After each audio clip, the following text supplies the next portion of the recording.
প্রথমত যারা প্রথম সন্তানের মা হয়েছেন, সবে মা হয়ে উঠেছেন তাদের বলবো, তারা নিজের শিশুকে নিয়ে আমার মতো খুবই চিন্তিত থাকেন। তাদের বলবো যে শিশুর হাত পায়ের নখ ক্লিন রাখা খুবই জরুরি। কারণ শিশুরা বেশিরভাগ সময় হাত পা দেখবেন তাদের মুখের ভেতর দেয় এবং মুখ যদি ঠিকমতো পরিষ্কার করা না হয় অর্থাৎ ক্লিন করা না হয় তাহলে কিন্তু তাদের ডায়রিয়া হওয়ার সম্ভাবনা থাকে। আমি যখন আমার শিশুর নখ ক্লিন করি অর্থাৎ নীল কাটার যখন ব্যবহার করি তখন কিন্তু সে যখন ঘুমোয় তখনই ব্যবহার করি। তা না হলে তার ক্ষতি হয়ে যেতে পারে। কারণ নীল কাঠি ইউজ করার সময় একটা শান্ত পরিবেশের অবশ্যই প্রয়োজন হয়। আর ঘুমোনোর সময়টাই হলো সবচেয়ে বেস্ট সময়।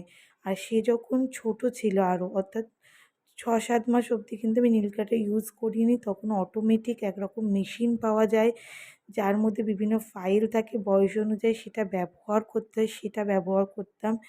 এখন একটু বড় হয়েছে আমি নীল কাটার ব্যবহার করি। নীল কাঁটা দিয়ে ভালো করে নিয়মিত ক্লিন করি। ক্লিন করার পর সেটা ওয়াইপস দিয়ে হাত পা ভালো করে মুছে দিই। আজকের এইটুকুনি, আবার ফিরে আসবো। Bye bye.